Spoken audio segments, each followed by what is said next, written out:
안녕하세요.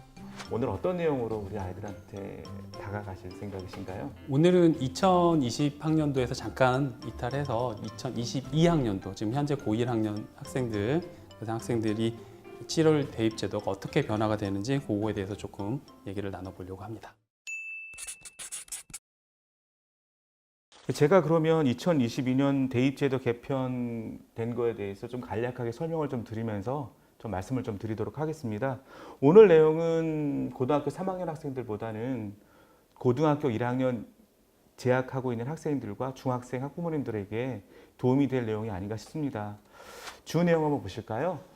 2020학년도 대입제도 개편 방안을 보시면 수능 위주 정시 전형 비율을 30% 이상으로 확대하도록 요구하고 있습니다. 그리고 두 번째는 수능 과목이 좀 구조 변경이 좀 될 것 같습니다.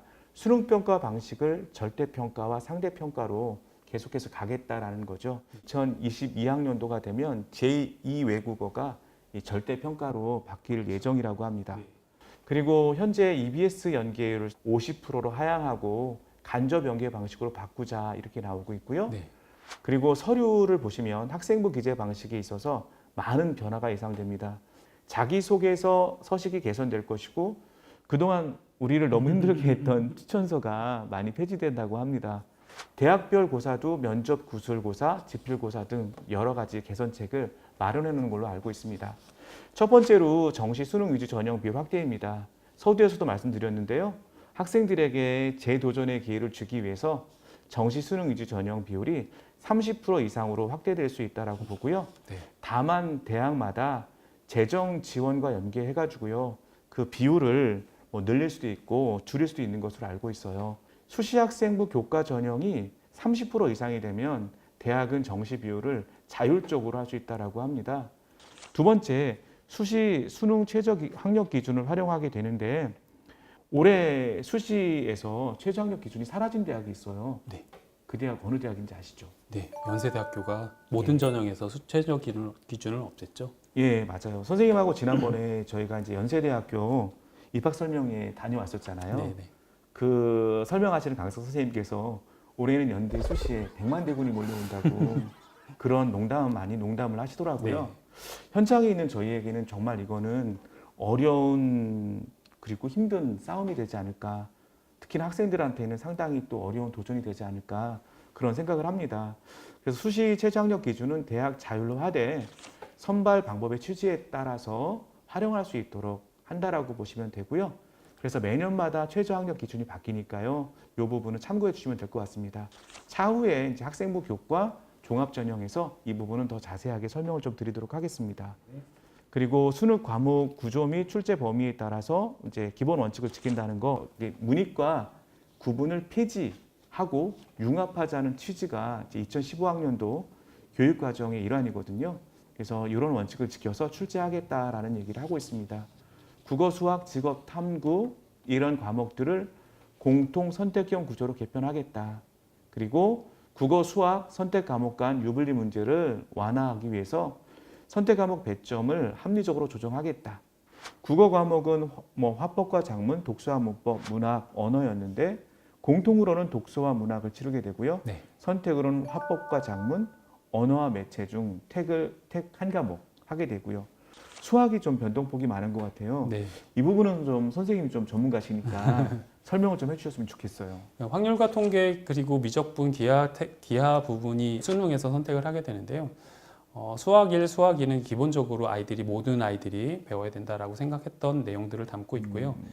착각하지 않으셔야 되는 게 수학 2에도 미적분, 미분과 적분에서 다항함수에 해당되는 내용은 들어있다는 겁니다. 그래서 미적분이 선택이라고 해서 나는 미적분 전혀 안 해도 돼. 그게 아니라 미적분 내용 기본적인 건 배우고 그 다음에 확률과 통계, 미적분, 기하 중 택하는 건데요.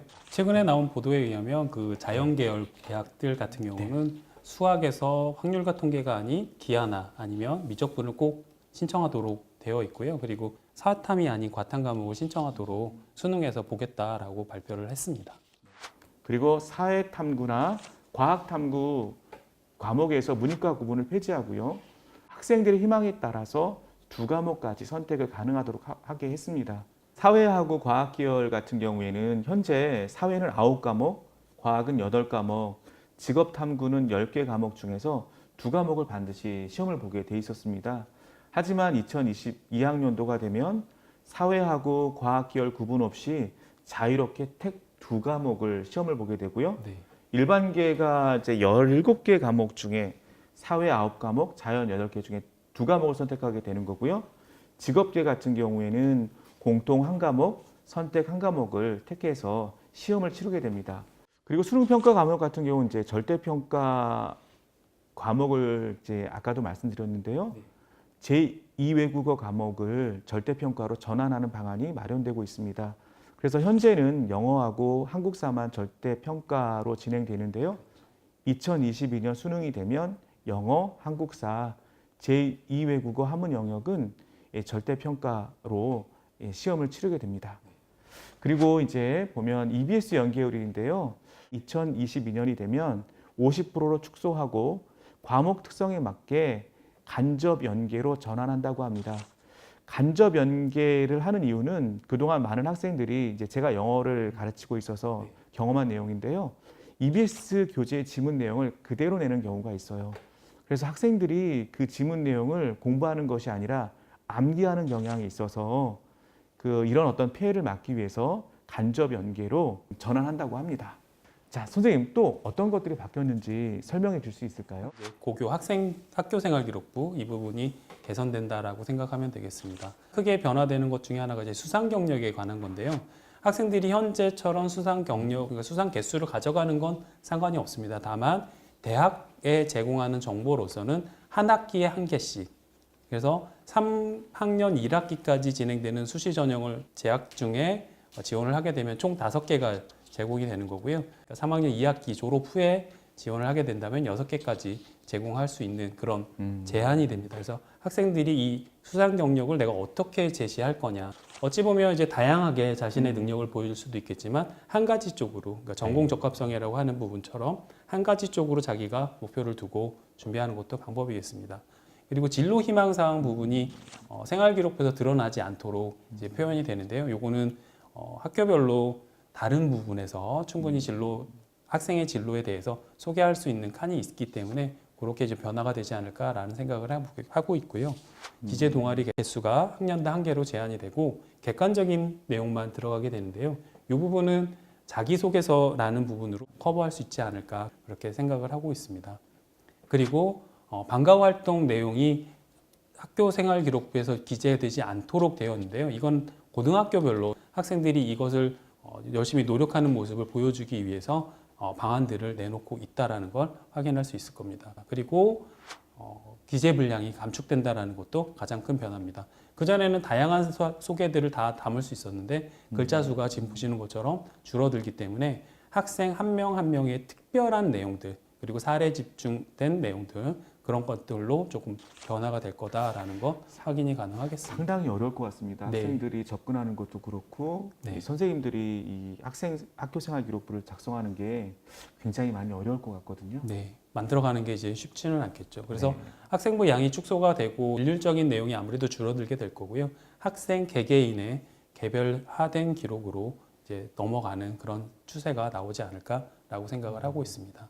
이제 대학의 선발 수명성 재고라고 나왔는데요. 자기소개서를 양식을 좀 개선하는 것에 대해서 얘기가 되었습니다. 그래서 1번, 2번 문항을 통합을 하고 글자 수를 좀 줄이고요. 3번 문항을 좀 개선하는 것을 지금 고민을 하고 있고 네. 1차 안은 나왔는데 아직 확정된 게 아니기 때문에 조금 더 자료를 모아봐서 그때 다시 한번 소개를 해드리도록 하겠습니다.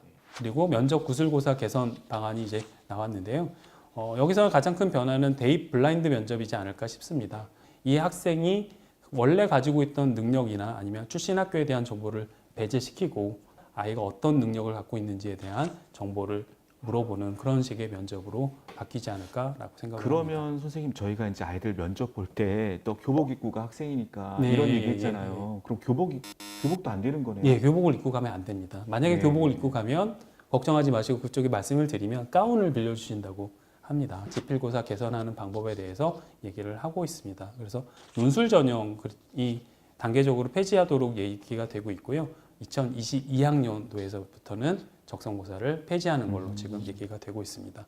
요거에 해당되는 학생들이 많았었는데요. 조금 아쉬운 부분이 있을 것 같습니다. 적성 전형이 좀 폐지되는 것이 좀 아쉽긴 합니다. 우리 네. 아이들한테도. 그러면 우리 이제 1학년 학생들한테는 네, 학교 생활이 그 무엇보다 중요할 것처럼 보이네요. 맞습니다. 그리고 얼마나 자신을 개별화하고 그렇죠.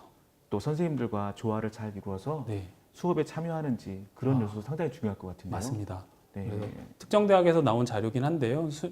종합 전형을 대비하는 101가지 이야기에도 결국 그 얘기였습니다. 선생님 말씀하신 것처럼 수업에 충실해라. 그래야 교과 선생님과의 교류가 생길 거고 교과 선생님께서 충분히 너를 이해한다면 생활기록부에도 그 내용을 녹아주실 거다. 그러니까 열심히 수업에 참여해라 라는 말씀을 주셨습니다. 네. 오늘 아마 우리가 같이 얘기 나눴던 부분은 네. 2022년도 이제 대학 입시 변화에서 나눴었잖아요. 네. 고1 학생들한테 엄청난 도움이 됐을 것 같고요. 또 앞으로 우리 예비 고1들 이 학생들한테도 상당히 도움이 됐을 것 같습니다. 네. 선생님 다음 시간에는 어떤 내용으로 진행될까요? 네, 학생들이 제일 많이 지원하게 되는 학생부 종합전형에 대해서 정보 알아오고 여러분들에게 전해드리는 그런 시간 되겠습니다. 오늘 고생 많이 하셨습니다. 감사합니다. 감사합니다.